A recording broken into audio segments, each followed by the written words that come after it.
अस्सलामुअलैकुम एवरीवन। उम्मीद करती हूँ कि आप सब खैरियत से होंगे। आज हम न्यूरो डेवलपमेंटल डिसऑर्डर्स के बारे में पढ़ेंगे DSM-5 TR से। अब TR का मतलब होता है टेक्स्ट रिवाइज्ड। अब DSM-5 में जो चेंजिंग्स हुई हैं, माइनर चेंजिंग्स हुई हैं, वो हम DSM-5 TR में पढ़ेंगे। नेक्स्ट हम ये देख लेते हैं कि ऐसे कौन से डिसऑर्डर्स हैं जो न्यूरो डेवलपमेंटल डिसऑर्डर से रिलेट करते हैं। न्यूरो डेवलपमेंटल डिसऑर्डर जो हमारे ब्रेन की फंक्शनिंग से रिलेट करते हैं कि जब हमारी ब्रेन फंक्शनिंग में इम्पेयरमेंट आ जाती है, डेफिसिट्स आ जाते हैं, हमारी कॉग्निशन अफेक्ट होती है, हमारी डेली फंक्शनिंग अफेक्ट होती है, हमारे सेल्फ हेल्प स्किल्स, हमारे सोशल स्किल्स, जब इन सब में इम्पेयरमेंट आती है तो उनकी वजह से न्यूरो डेवलपमेंटल डिसऑर्डर्स आते हैं। तो उनमें कौन कौन से डिसऑर्डर्स हैं? Autism spectrum disorder, ADHD, intellectual developmental disorder, specific learning disorder. अब जो स्पेसिफिक लर्निंग डिसऑर्डर्स है उसकी फर्दर 3 डिसऑर्डर्स हैं। डिसलेक्सिया में रीडिंग डिफ़िकल्टीज़ आ जाती हैं। जैसे एक मूवी भी है तारे ज़मीन पर हैं, उसमें जो बच्चा था उसे डिसलेक्सिया था, उसमें उसको रीडिंग डिफ़िकल्टीज़ थी, उसको पढ़ने में मुश्किल आती थी। उसके बाद आ जाता है डिसकैलकुलिया, उसमें मैथ प्रॉब्लम्स हैं, बच्चे से जी जमा के सवाल नहीं हो रहे, एडिशन के क्वेश्चन, सब्ट्रैक्शन के क्वेश्चन, मल्टीप्लिकेशन के क्वेश्चन नहीं हो रहे। उससे आप ये कह सकते हैं कि अर्थमेटिक के जितने भी क्वेश्चंस हैं वो बच्चों से नहीं होंगे, उस तरह के बच्चों को। उसके बाद डिस्ग्राफिया जो है, राइटिंग डिफ़िकल्टीज़ है कि बच्चे की पेंसिल ग्रास्पिंग अच्छी नहीं होगी, वो अच्छी तरह से लिख नहीं सकेगा चीज़ों को, वो चीज़ों को ग्रास्प सही तरह से नहीं कर सकेगा, पेंसिल को ग्रास्प नहीं करेगा, जिसकी वजह से उसे लिखने में प्रॉब्लम्स आएंगी। नेक्स्ट आ जाता है हमारे पास कम्युनिकेशन डिसऑर्डर्स। अब कम्युनिकेशन डिसऑर्डर्स में लैंग्वेज डिसऑर्डर है, स्पीच साउंड डिसऑर्डर्स हैं, चाइल्डहुड ऑनसेट फ्लुएंसी डिसऑर्डर है, stuttering and social pragmatic communication disorder. अब ये जितने भी डिसऑर्डर्स हैं ये सारे कम्युनिकेशन से रिलेट करते हैं। तो इसका मतलब यही है कि जो बच्चा है वो सही तरह से बोल नहीं सकेगा। जैसे हम लोग अक्सर सोचते हैं कि जैसे छोटे बच्चे होते हैं वो पहले बैबलिंग शुरू करते हैं, आहिस्ता आहिस्ता जो है वो बोलना शुरू करते हैं। एक लफ्ज़ बोलते हैं, उससे पहले आधा बोलते हैं, फिर थोड़ा थोड़ा करके बच्चे जब वो बोलते हैं, तो जब बच्चों से सही तरह से बोला नहीं जा रहा, 2 साल का बच्चा जैसे है वो मामा पापा लफ्ज़ बनाने शुरू कर देता है, छोटे छोटे जुमले बोलना शुरू कर देता है। जब बच्चा मामा ही नहीं बोल रहा 2 साल का, तो इसका मतलब ये हो सकता है कि उस बच्चे की कम्युनिकेशन में कहीं ना कहीं डेफिसिट मौजूद है। अब आगे आ जाते हैं मोटर डिसऑर्डर्स। अब मोटर डिसऑर्डर्स में फर्दर आ जाता है developmental coordination disorder, stereotypic movement disorder and tic disorder, जिससे हम ट्यूरेट सिंड्रोम भी जिसमें आ जाती है। अब आगे है जेनेटिक एंड कॉन्जेनिटल डिसऑर्डर्स। अब इसमें डाउन सिंड्रोम। अब डाउन सिंड्रोम एक ऐसा डिसऑर्डर है जिसे हम कह सकते हैं कि आप एक क्लाइंट को, एक पेशेंट को, एक बच्चे को देख के पहचान सकते हैं कि ये डिसऑर्डर डाउन सिंड्रोम से रिलेटेड है। Fragile X syndrome, Rett syndrome, William syndrome and neurofibromatosis. Number 8 पे जो है वो फीटल अल्कोहल स्पेक्ट्रम डिसऑर्डर है और नंबर 9 पे सेरिब्रल पाल्सी है। तो ये सारे जो हैं ये DSM-5 TR में ये डिसऑर्डर्स मौजूद हैं, न्यूरो डेवलपमेंटल डिसऑर्डर्स। हम इन्हें डिटेल में इंशाल्लाह पढ़ेंगे, लेकिन अब इसके ऑनसेट की अगर हम बात करें तो डेवलपमेंटल पीरियड में ही इसका ऑनसेट जो है वो स्टार्ट हो जाता है। जैसे एक बच्चा है वो अपने डेवलपमेंटल माइलस्टोन्स को अचीव करता है, एक नॉर्मल बच्चा तो उसे टाइम पे अचीव करेगा कि बच्चे बैठना, क्रॉल करना, चलना, पाँवों पे वज़न डालना, ठीक है, भागना, ये सारे जो हैं ये डेवलपमेंटल माइलस्टोन्स हैं। जब एक बच्चा इन माइलस्टोन्स को नॉर्मली नहीं अचीव करता तो उसमें थोड़ा बहुत पता चलना शुरू हो जाता है कि इस बच्चे की डेवलपमेंटल पीरियड्स में जो है वो प्रॉब्लम्स हैं, जिसकी वजह से हो सकता है कि इसे कोई प्रॉब्लम है।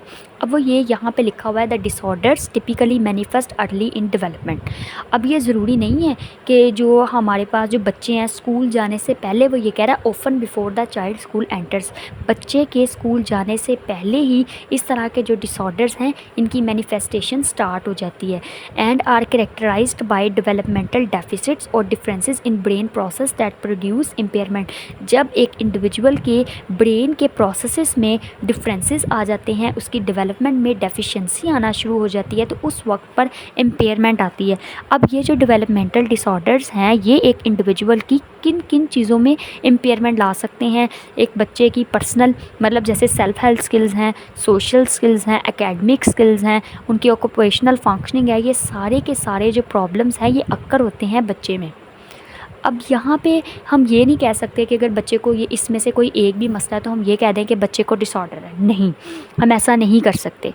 प्रॉपर हमने जो है वो इनिशियल ऑब्जर्वेशन, बिहेवियरल ऑब्जर्वेशन करनी है, मदर का, फादर का, बच्चे का इंटरव्यू करता है, क्लिनिकल जजमेंट की बेस पर स्टैंडर्डाइज टूल का इस्तेमाल करके, जैसे पोर्टेज गाइड है फॉर अर्ली एजुकेशन, उसका इस्तेमाल करके हम जो हैं बेसिकली यहाँ पे हम फिर ही देखते हैं कि अब वाकई बच्चे में ये प्रॉब्लम है या नहीं। उसके बाद सबसे मेन बात ये है कि जो हमारे पास न्यूरो डेवलपमेंटल डिसऑर्डर्स होते हैं वो ज़रूरी नहीं है कि एक टाइम पे बच्चे को सिर्फ एक ही डिसऑर्डर हो, वो को अक्कर होता है, एक टाइम पे एक से ज़्यादा न्यूरो डेवलपमेंटल डिसऑर्डर हो सकता है। और ये चीज़ DSM-5 TR में अवेलेबल है।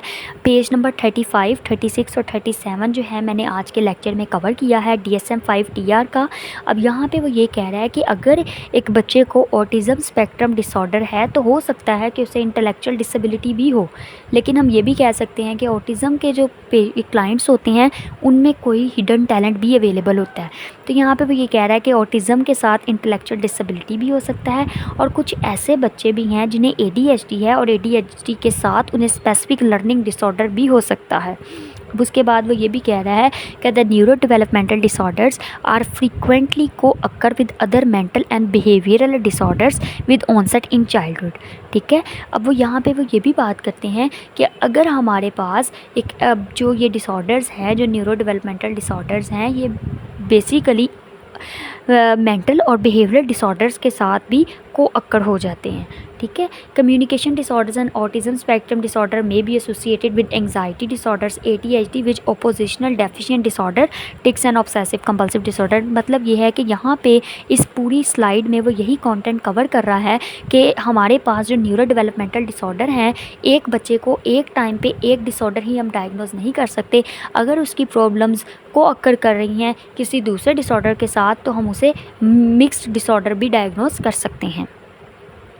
उसके बाद हमारे पास आ जाता है ऑनसेट के बाद हम लोग एक एक डिसऑर्डर को थोड़ा बहुत ब्रीफली एक्सप्लेन करेंगे, देन इंशाल्लाह ताला हम इनके डायग्नोस्टिक क्राइटेरिया को भी डिस्कस करेंगे। इंटेलेक्चुअल डेवलपमेंटल डिसऑर्डर क्या होता है? इंटेलेक्चुअल डेवलपमेंटल डिसऑर्डर वो होता है जिसमें बच्चे की reasoning, problem solving, abstract thinking, judgment, academic learning, हर चीज़ जो है वो अफेक्ट होती है। बच्चों से सही तरह से पढ़ा नहीं जाता, उनसे अपनी छोटी छोटी डेली रूटीन की प्रॉब्लम सॉल्व नहीं होती। ठीक है, कुछ भी खुद से प्लान नहीं कर पाते, कोई भी प्रॉब्लम है, कोई भी क्वेश्चन है, उसकी रीजनिंग नहीं दे पाते, खुद से किसी चीज़ के बारे में थिंक नहीं कर सकते, और वो अपने एक्सपीरियंसेस से लर्न नहीं करते कुछ नई चीज़। नेक्स्ट जो है हम बात करेंगे वो कम्युनिकेशन डिसऑर्डर्स की है। कम्युनिकेशन डिसऑर्डर्स में फर्दर 4 डिसऑर्डर्स हैं, जिसमें लैंग्वेज डिसऑर्डर है, स्पीच साउंड डिसऑर्डर है, सोशल प्रैग्मेटिक कम्युनिकेशन डिसऑर्डर है, childhood onset fluency disorder, stuttering है। अब ये 4 डिसऑर्डर्स हैं जो हमारे DSM-5 TR में कवर किए गए हैं। यहाँ पे नेक्स्ट हम बताती हूँ मैं आपको कि हमारे पास जो पहले 3 डिसऑर्डर्स हैं, language disorder, speech sound disorder और सोशल प्रैग्मेटिक कम्युनिकेशन डिसऑर्डर, ये सारे के सारे जो हैं ये कैरेक्टराइज्ड होते हैं जब डेफिशिएंसी आ जाती है डेवलपमेंट में, लैंग्वेज के यूज़ में, स्पीच में और सोशल कम्युनिकेशन में। जब भी इन चीज़ों में डेफिशिएंसी आएगी, डेफिशिएंसी का मतलब है कमी आ जाएगी, उस टाइम पे ये तीनों डिसऑर्डर्स जो हैं ये कैरेक्टराइज्ड हो सकते हैं। नेक्स्ट आगे है जी सोशल कम्युनिकेशन डिसऑर्डर। अब यहाँ पे क्या होता है कि इसमें डेफिशिएंसी आ जाती है both verbal and non verbal communication skills. अब वर्बल जो हम बोलते हैं, नॉन वर्बल जो हमारे एक्सप्रेशंस होते हैं, तो यहाँ पे वो ये कह रहा है कि जिसको सोशल कम्युनिकेशन डिसऑर्डर होगा, जिस क्लाइंट को, जिस बच्चे को, उसकी डेफिशिएंसी होगी दोनों में, वर्बल में भी और नॉन वर्बल में भी, जिसके नतीजे में वो कह रहा है कि 36 सोशल इम्पेयरमेंट होंगी that and are not better explain by low abilities in structure language, intellectual development और ऑटिज़म स्पेक्ट्रम डिसऑर्डर, जो कि बेटर एक्सप्लेन नहीं की गई लो एबिलिटीज़ किस में, इंटेलेक्चुअल डेवलपमेंटल डिसऑर्डर में एंड ऑटिज़म में। चाइल्डहुड ऑनसेट फ्लुएंसी डिसऑर्डर जो है वो कैरेक्टराइज्ड होता है जब डिस्टर्बेंस आ जाती है नॉर्मल फ्लुएंसी में, मोटर प्रोडक्शन ऑफ स्पीच में, रेपिटेटिव साउंड्स आ जाती हैं, बच्चे बार बार जो हैं वो लफ्ज़ को बोलते हैं, प्रोलोंगेशन ऑफ कॉन्सोनेंट्स और वोवल साउंड्स, मतलब लंबा साउंड्स को खींच के लंबा कर देना, ब्रोकर वर्ड लफ्ज़ों को तोड़ते जाना, ब्लॉकिंग और words produced with an excess of physical tension. ठीक है, तो यहाँ पे इन सारे कम्युनिकेशन डिसऑर्डर्स में वो मेन बात डेफिशिएंसी की बात कर रहा है। जब डेवलपमेंट में डेफिशिएंसी आ रही है किस किस में, लैंग्वेज में, स्पीच में, तो कम्युनिकेशन की प्रॉब्लम्स तो ऑब्वियस बात है आएंगी ही आएंगी। इसके बाद अगर हम ऑटिज़म स्पेक्ट्रम डिसऑर्डर की बात करें तो ऑटिज़म के जो बच्चे होते हैं वो इंटरेक्ट नहीं करते, वो लोगों से बात नहीं करते, उनकी सोशल कम्युनिकेशन में डेफिशिएंसी होती है, वो नॉन वर्बल ज़्यादा होते हैं, लेकिन उनमें कोई ना कोई स्किल ज़रूर होता है। वो ना ही रिलेशनशिप्स को जल्दी अंडरस्टैंड करते हैं, ना ही मेंटेन करते हैं। उसके बाद आ जाता है attention deficit hyper activity disorder, मतलब ADHD। अब ADHD एक ऐसा न्यूरो डेवलपमेंटल डिसऑर्डर है जिसमें इम्पेयरमेंट आ जाती है और वो इनअटेंटिव होते हैं, वो डिसऑर्गेनाइज होते हैं। ठीक है, मतलब ये होता है कि जितना एक बंदे को एक्टिव होना चाहिए, जितना एक बच्चे को एक्टिव होना चाहिए, वो उससे कहीं ज़्यादा एक्टिव होते हैं, डिसऑर्गेनाइज होते हैं। हाइपर एक्टिविटी मतलब टिक के बैठते ही नहीं है ADHD के बच्चे। उनकी सबसे बड़ी पहचान यही होती है कि वो बच्चे बहुत इम्पल्सिव होते हैं। नेक्स्ट आ जाता है स्पेसिफिक लर्निंग डिसऑर्डर।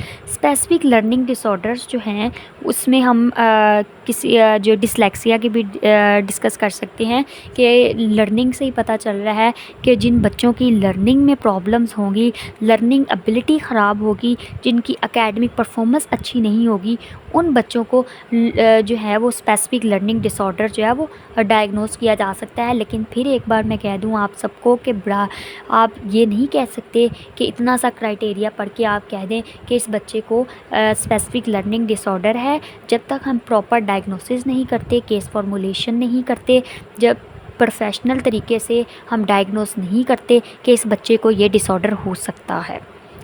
नेक्स्ट आ जाता है न्यूरो डेवलपमेंटल मोटर डिसऑर्डर्स। अब जो न्यूरो डेवलपमेंटल मोटर डिसऑर्डर्स होते हैं इसके अंदर डेवलपमेंटल कोऑर्डिनेशन डिसऑर्डर है, stereotypic movement disorder and tic disorders.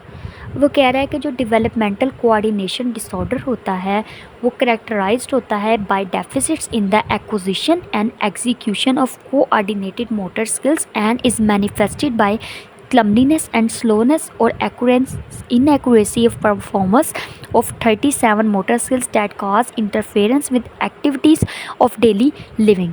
Stereotypic movement disorder is diagnosed when an individual has repetitive, seemingly driven and apparently purposeless motor behavior such as hand flapping. Hand flapping तो autism के बच्चों में भी होती है, body rocking, head banging, self biting और hitting। ठीक है, तो वो ये कह रहा है कि जो स्टीरियोटिपिक मूवमेंट के जो डिसऑर्डर्स होते हैं उसमें बच्चे जो हैं उनके अंदर कुछ ऐसे बिहेवियर्स होते हैं जिसमें वो सेल्फ हार्म भी कर रहे होते हैं, self biting, hitting, head banging etcetera.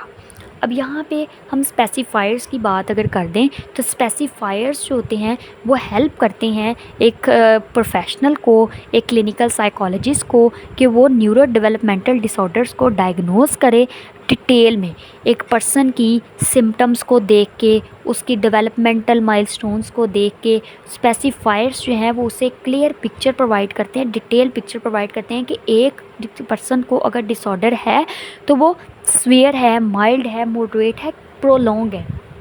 अब जैसे यहाँ पे बताया गया है कि सीवियरिटी स्पेसिफायर्स में जैसे ऑटिज़म है, इंटेलेक्चुअल डेवलपमेंटल डिसऑर्डर है, इनके स्पेसिफायर्स बताए गए हैं mild, moderate, severe and prolong. ठीक है, अब प्रोफाउंड आगे जो हमारे पास specific learning disorder, stereotypic movement disorder specifies, ये सारे ADHD स्पेसिफिक लर्निंग डिसऑर्डर ये सिम्टम्स रिलेटेड भी हैं कि सिम्टम्स को देख के भी आप बता सकते हैं कि डिसऑर्डर कितना सीवियर है। जैसे ADHD का बच्चा हम कह सकते हैं कि वो टिक के नहीं बैठता, लेकिन हम लिमिट देखेंगे कि वो टिक के कितनी देर नहीं बैठा।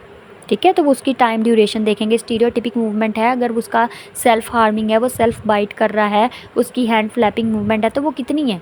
ऑटिज़म स्पेक्ट्रम डिसऑर्डर और स्टीरियोटिपिक मूवमेंट के साथ साथ वो ये भी कह रहा है कि उसके एनवायरमेंटल फैक्टर और मेडिकल कंडीशन भी देखी जा सकती है कि कहीं उसके जेनेटिक फैक्टर्स तो नहीं अंदर आ रहे।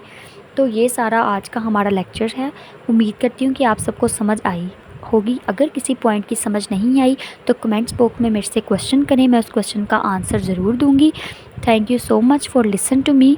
एंड अगर आप मज़ीद किसी भी टॉपिक पर वीडियो चाहते हैं तो मुझे ज़रूर बताएं। अल्लाह हाफ़िज़।